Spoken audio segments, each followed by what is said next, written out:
Hello दोस्तों, bloody Sunday YouTube channel पर आपका स्वागत है। मेरा नाम है जय और आज मैं आपको डराने के लिए भूतों की बेहद ही खौफनाक और सच्ची कहानियां लेकर आया हूं, जिन्हें सुनने के बाद आपको यकीनन बहुत मजा आएगा। तो आगे की कहानी मैं आपको आर्यन जी के पॉइंट ऑफ व्यू से सुनाता हूं, क्योंकि हमारी पहली कहानी उन्होंने ही भेजी है। मेरा नाम आर्यन रस्तोगी है। जो बात मैं आपको बताने जा रहा हूं, ये कोई मनगढ़ंत कहानी नहीं, बल्कि मेरे साथ हुआ सच्चा वाक्य है। ये बात दरअसल 7 साल पहले की है। मैं देर रात ऑफिस से घर वापस आ रहा था। रात के करीब 8-9 बजे का वक्त हो रहा था। उस वक्त रास्ता बिल्कुल सुनसान था। रास्ते पर इंसान तो दूर, परिंदा तलक भी मुझे दिखाई नहीं पड़ रहा था। मैं कुछ दूर और आगे बढ़ा ही था कि तभी मेरी नजर एक औरत पर पड़ी। वो औरत कहीं से कहीं तक सामान्य नहीं थी। रास्ते के बीचों बीच लहराते हुए अजीब तरीके से चीख पुकार कर रही थी।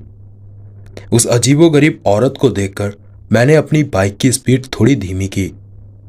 मेरे बाइक के धीमे पड़ते ही वो औरत भी एकदम से रुक गई और उल्टे पांव पीछे की तरफ आने लगी।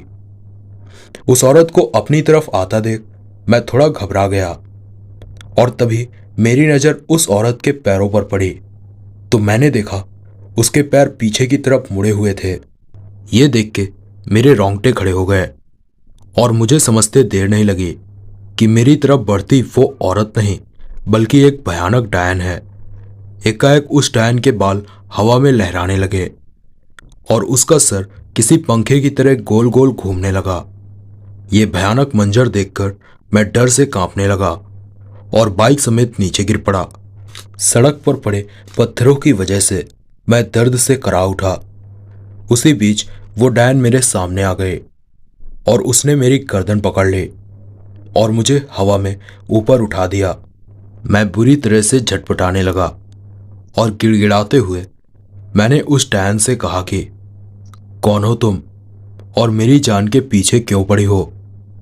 मेरी बात सुनकर पहले तो वो डायन कुछ नहीं बोली और मुझे जमीन पर पटक दिया। फिर वो डायन मेरे ऊपर चढ़कर बैठ गई और भारी आवाज में बोली कि मुझे तेरा खून पीना है और डायन के प्रकोप से तो डायन के घर वाले भी नहीं बचते, तो तू भला मेरा क्या बिगाड़ पाएगा। इतना कहकर वो डायन मुझे घसीटने लगी और वो मुझे घसीटते हुए कटीली झाड़ियों के पास ले गई, जहां उसने मेरी गर्दन पर अपने पैने दांत धंसा दिए और मेरा खून पीने लगी। दर्द से कराहते हुए मैं मरड़ तौल चीखें लगाने लगा, मगर वहां मेरी चीख पुकार सुनने वाला कोई भी मौजूद नहीं था। मगर तभी खुद किस्मती से मुझे रास्ते पर एक कार आती दिखाई दी, तो मानो मेरे शरीर में जान वापस लौट आई और मैं किसी तरह उस डायन से खुद को छुड़वाकर रास्ते के बीचों बीच आ गया और हाथ ऊपर उठाकर कार को रुकने का इशारा देने लगा। इसी बीच तिरछी नजर से मैंने पीछे की तरफ देखा तो वो डायन मेरी तरफ बढ़ रही थी। ये देख मैं जान हथेली पे लेकर उसी कार की तरफ भागने लगा। वो तेज रफ्तार कार भी मेरी तरफ बढ़ी चली आ रही थी। अब मौत ने मुझे चारों तरफ से घेर लिया था। भागते हुए मैं लड़खड़ाकर सड़क के बीचों बीच गिर पड़ा और फिर क्या हुआ मुझे कुछ याद नहीं, क्योंकि मैं बेहोश हो चुका था। फिर जब मुझे होश आया तो मैं हॉस्पिटल में एडमिट था। कार ड्राइवर मेरे पास ही बैठा हुआ था। उसके पूछने पर मैंने उसे मेरी सारी आपबीती बताई। मेरी बातें सुनकर वो भी सकते में आ गया, मगर उसने बताया कि उसने मेरे पीछे किसी डायन को भागते हुए नहीं देखा। तब मुझे समझ आया कि बुरी शक्तियां सिर्फ उन्हें ही दिखाई देती हैं जिन्हें वो दिखना चाहती हैं और अपनी चपेट में लेना चाहती हैं। मेरी जान बचाने के लिए उस कार ड्राइवर को मैंने धन्यवाद दिया। दोस्तों, फिर कभी मेरा सामना उस भयानक डायन से तो नहीं हुआ, लेकिन आज भी इस घटना को याद करके मेरे रोंगटे खड़े हो जाते हैं। मेरा नाम तरुण दत्ता है। ये मेरे भाई विशाल दत्ता के साथ घटी बिल्कुल सच्ची घटना है। ये बात आज से काफी समय पहले की है। मैं और मेरा भाई विशाल तब गांव में रहा करते थे और हर रात खेतों में रखवाली के लिए जाया करते थे। इसी तरह एक रात विशाल मुझसे पहले खेत चला गया और जाते हुए बोल गया कि वो अपना खाना खेत ले जा रहा है और वहीं जाकर खाना खाएगा। मैंने भी उसे जाने दिया और फिर खाना पीना करने के बाद मैं भी खेत के लिए निकल पड़ा। जब मैं खेत पहुंचा तो मुझे मेरा भाई विशाल कहीं भी दिखाई नहीं पड़ रहा था। मैंने सोचा हो सकता है वो टॉयलेट करने गया हो। यही सोचकर मैं मचाने में चढ़ गया और सोने के लिए लेट गया। मगर काफी देर बीत जाने पर भी जब मेरा भाई नहीं आया तो मुझे उसकी चिंता होने लगी और मैं मचाने से उतरकर उसे ढूंढने निकल पड़ा। कुछ दूर जाने पर मुझे मेरे भाई का गमछा पड़ा दिखाई दिया। ये देखकर मैं घबराते हुए कुछ कदम और आगे बढ़ा तो मैंने एक खाई में मेरे भाई को बेहोश पड़ा देखा। ये देख के मैं बहुत परेशान हो गया। मैंने कई बार मेरे भाई को आवाज भी लगाई पर उसका कोई जवाब नहीं आया। फिर किसी तरह मैं खाई में नीचे उतरा और मेरे भाई के पास पहुंचा। फिर मैंने पानी के कुछ छींटे उसके चेहरे पर मारे तो उसे होश आ गया। तभी मेरी नजर उसके कपड़ों पर पड़ी तो वो खून से लथपथ था। होश में आते ही वो रोते हुए मुझसे लिपट गया। मैंने किसी तरह उसे खाई से बाहर निकाला और फिर सीधा उसे हॉस्पिटल ले गया। हॉस्पिटल में एक दिन एडमिट रहने के बाद डॉक्टर ने उसे बेड रेस्ट करने को कहा और हॉस्पिटल से डिस्चार्ज कर दिया। घर आकर जब मेरे भाई की हालत थोड़ी दुरुस्त हुई तब मेरे पूछने पर उसने बताया कि उस रात जब वो खाना लेकर खेत में पहुंचा तो उसने देखा मचाने के ऊपर एक बड़ा ही लंबा और तगड़ा आदमी बैठा हुआ था। उसने नीचे से ही उसे आवाज देकर कहा कि कौन है वहां। तो इस पर वो आदमी मचाने से नीचे कूद गया और पलक झपकते ही मेरे भाई के सामने आ गया। तब मेरे भाई ने उसका भयानक चेहरा देखा। उसकी लाल सुर्ख आंखों को देखकर और आधे चेहरे पर मांस की जगह हड्डियों को बाहर आता देख मेरे भाई के पसीने छूट पड़े और वो तेजी से भागने लगा। मगर तभी उस प्रेत ने मेरे भाई की गर्दन पकड़ ली और उसका खाने का थैला लेकर उसे घसीटते हुए ले जाकर खाई में फेंक दिया।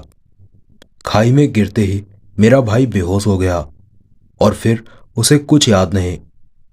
मेरे भाई से ये पूरी घटना सुनकर मेरे भी रोंगटे खड़े हो गए। इस घटना के बाद कई महीनों तक हम रात में खेत पर सोने नहीं गए और अब कभी जाते भी हैं तो खाना अपने साथ लेकर नहीं जाते।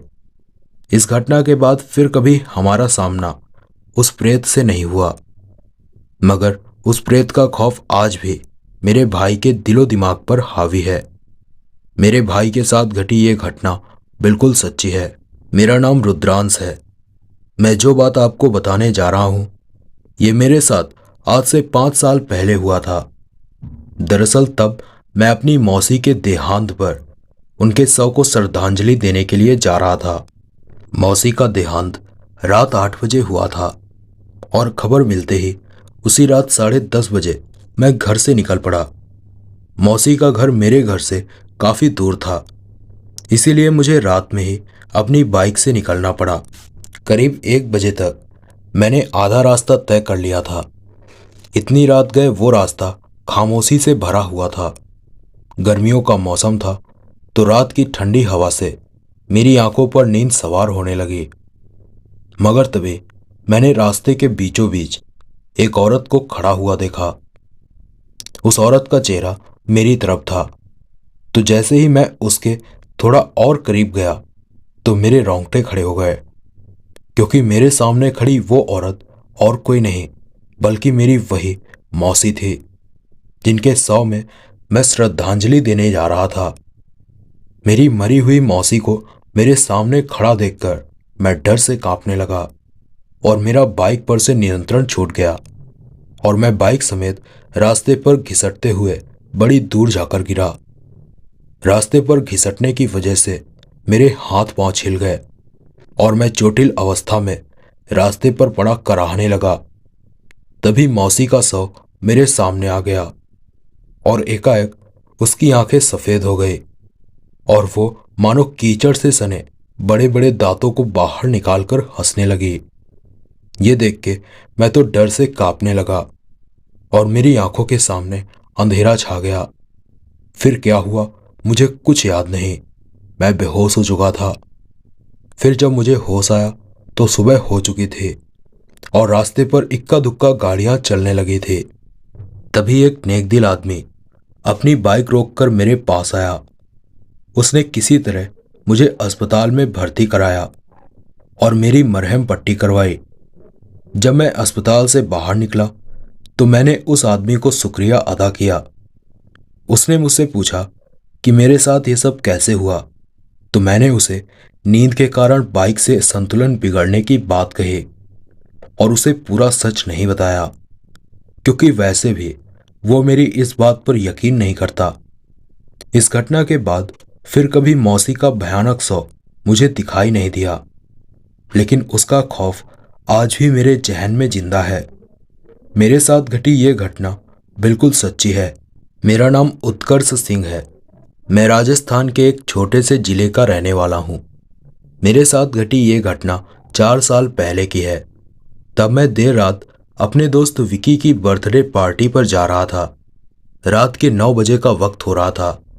पार्टी पर पहुंचने में मैं पहले ही बहुत लेट हो चुका था, लिहाजा मैं बाइक को और तेजी से चलाने लगा।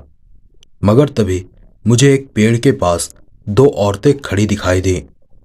मैंने ध्यान दिया तो वो पीपल का पेड़ था और उन औरतों के चेहरे पर कोई भाव नहीं थे। वो एकटक मुझे घूरे जा रही थी। खैर मैंने उन पर ज्यादा ध्यान नहीं दिया और उन्हें नजरअंदाज करके आगे की तरफ बढ़ने लगा। मगर जैसे ही मैं उन औरतों के सामने से गुजरा तो कड़कड़ाहट की आवाज के साथ मेरी बाइक बंद पड़ गई।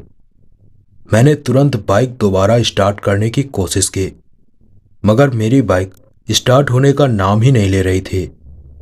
और तभी मैंने देखा कि वो दोनों औरतें गुर्राते हुए मेरी तरफ आने लगी। उन्हें ऐसा अजीब व्यवहार करता देख मैं थोड़ा घबरा गया, मगर जब वो दोनों औरतें मेरे बेहद करीब आ गई और ठीक उसी ढंग के साथ गुर्राने लगी तो मैंने थोड़ा चिढ़ते हुए कहा कि ये क्या बदतमीजी है, कौन हो तुम लोग और ये भयानक आवाजें क्यों निकाल रही हो। तो मेरी इस बात पर वो दोनों औरतें भयानक अट्टहास करने लगी और भारी आवाज में बोली कि अपनी भयानक आवाजों के बारे में सोच, क्योंकि तेरी खौफनाक चीखें सुनने वाला यहां कोई मौजूद नहीं है। इतना सुनना ही था कि मैं डर से कांपने लगा और ठीक तभी वो दोनों औरतें अपने असली रूप में बदल गई। उनका कटा फटा भयानक चेहरा देखकर मेरे रोंगटे खड़े हो गए और मैं पसीने से लथपथ हो गया। मगर तभी एक भयानक चुड़ैल ने मेरी गर्दन पकड़ी और मुझे जमीन पर पटक दिया। तो वहीं दूसरी चुड़ैल मेरी टांग मरोड़ने लगी और वो दोनों मुझे घसीटते हुए कहीं ले जाने लगी। अब मेरी मौत मेरी आंखों के सामने थी और मैं झटपटाने लगा। वो दोनों चुड़ैलें मुझे रास्ते से हटकर झाड़ियों की तरफ ले जाने ही वाली थी कि तभी एक बाइक वाला वहां से गुजरा और उस बाइक वाले के आते ही मैं पूरी जान लगाकर चीख पुकार करने लगा। मेरी चीखें सुनकर वो बाइक वाला वहीं रुक गया और इधर उधर देखने लगा और जैसे ही उसकी नज़र मुझ पर पड़ी तो वो दोनों भयानक चुड़ैलें धुआं बनकर ओझल हो गए। वो बाइक वाला मेरे पास आया और उसने मुझे संभालते हुए कहा कि क्या बात है, इतना डरे हुए क्यों हो और चीख चिल्ला क्यों रहे हो। उस बाइक वाले के पूछने पर मैंने उसे सारी घटना विस्तार से बताई तो मेरी बातें सुनकर वो बाइक वाला भी सहम गया और फौरन मुझे वहां से चलने के लिए कहा। तो इस पर मैंने उसे बताया कि मेरी बाइक स्टार्ट नहीं हो रही है। तो उसने कहा कि उन भयानक शक्तियों की वजह से बाइक स्टार्ट नहीं हो रही थी, मगर फिलहाल यहाँ उन बुरी शक्तियों का प्रकोप नहीं और इसीलिए फौरन बाइक को स्टार्ट करो और निकलो। उस आदमी की बात सुनकर मैंने तुरंत बाइक को स्टार्ट करने की कोशिश की, तो मेरी बाइक पल भर में ही स्टार्ट हो गई और हम दोनों फौरन वहां से निकल पड़े। फिर मैं दोस्त की बर्थडे पार्टी पर पहुंचा और उसे जन्मदिन की बधाई दी। मेरी बिगड़ी हालत को देखकर उसने पूछा, तो मैंने उसे मेरी सारी आप बीती बताई। मेरी सारी बातें सुनकर मेरा दोस्त भी सहम गया और फिर उस रात मैं अपने दोस्त के घर पर ही रुका और अगले दिन सुबह होते ही अपने घर वापस लौट आया। इस घटना के बाद फिर कभी मेरा सामना उन चुड़ैलों से तो नहीं हुआ, मगर इस घटना का खौफ मेरे दिलो दिमाग पर हावी है। मेरे साथ घटी ये घटना बिल्कुल सच्ची है। मेरा नाम कुलजीत सिंह है। आज मैं आपको मेरे साथ घटी एक बहुत ही भयानक घटना बताने जा रहा हूँ। ये घटना मेरे साथ करीब 4 साल पहले घटी थी। दरअसल उस रात स्टेशन पर भीड़ बहुत ही ज्यादा थी। चूंकि मैंने पहले ही रिजर्वेशन करवा लिया था, लिहाजन मैं बड़े आराम से अपनी ट्रेन के आने का इंतजार कर रहा था। पर वक्त का खेल कह लो, मेरी ट्रेन कई घंटे इंतजार करने के बाद आधी रात करीब 12:30 बजे स्टेशन पर पहुंची। खैर, मैंने अपना बैग उठाया और अपने एस नंबर 6 पर वाली बोगी में जाकर अपनी सीट पर बैठ गया। कुछ ही देर में ट्रेन भी चल पड़ी। ट्रेन को रवाना हुए अभी आधा पौन घंटा ही हुआ था कि तभी कुछ तकनीकी खराबी के कारण ट्रेन एक वीरान इलाके में रुक गई। मैंने मन में सोचा कि आज का तो दिन ही खराब था। ट्रेन के ठीक होने का इंतजार करते करते अब मैं बोर हो चुका था, तो मैं अपनी बर्थ से उठकर ट्रेन के गेट के पास खड़ा हो गया। बाहर इधर उधर सिर्फ जंगल ही दिखाई दे रहा था। अभी मुझे गेट के पास खड़े हुए कुछ वक्त हुआ ही था कि तभी मेरी नज़र एक लड़की पर पड़ी जो हाथ का इशारा देकर मुझे अपने पास बुला रही थी। वैसे तो रात के अंधेरे में मैं उसे ठीक से देख नहीं पा रहा था, मगर चांद की रोशनी में वो लड़की बला की खूबसूरती को अपने अंदर समेटे हुए थी। उस लड़की को देखकर न जाने मुझे क्या हो गया कि मैं ट्रेन से उतरकर उसकी तरफ बढ़ने लगा। जैसे जैसे मैं उस लड़की की तरफ बढ़ रहा था, तो वहीं वो लड़की जंगल के और अंदर जा रही थी। मैंने उसे आवाज भी दी, मगर वो बिना कोई जवाब दिए झाड़ियों के पास जाकर खड़ी हो गई। उसका पीछा करते हुए मैं जंगल के बेहद अंदर पहुंच चुका था। उस लड़की को झाड़ियों के पास खड़ा देख मैं उसकी तरफ बढ़ने लगा। फिर जैसे ही मैं उसके करीब पहुंचा, तभी वो लड़की जोर जोर से हंसने लगी। उसकी भयानक हंसी सुनकर जहां मेरी सांसें ऊपर नीचे होने लगी थी, तो वहीं वो भयानक डायन एकाएक मेरी तरफ पलटी और तब उस डायन का कटा फटा भयानक चेहरा देखकर मेरी जान हलक में अटक गई और मैं कुछ सोच समझ पाता कि तभी उस डायन ने मेरी गर्दन पकड़ ली और भारी आवाज में बोली कि बड़े दिन बाद आज इंसान का खून पीने को मिलेगा। उस डायन की बात सुनकर जहां मेरे पसीने छूटने लगे, तो वहीं वो भयानक नरभक्षी डायन मेरे मांस के लोथड़ों को नोच नोच कर चबाने लगी। दर्द से भरी मेरी मरड़तौल चीखें चारों तरफ गूंजने लगी।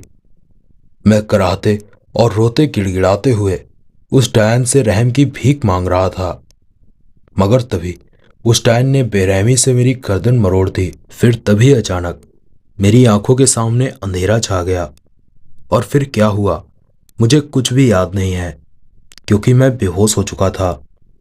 फिर जब मुझे होश आया तो मैं अपनी बर्थ पर खून से लथपथ पड़ा था।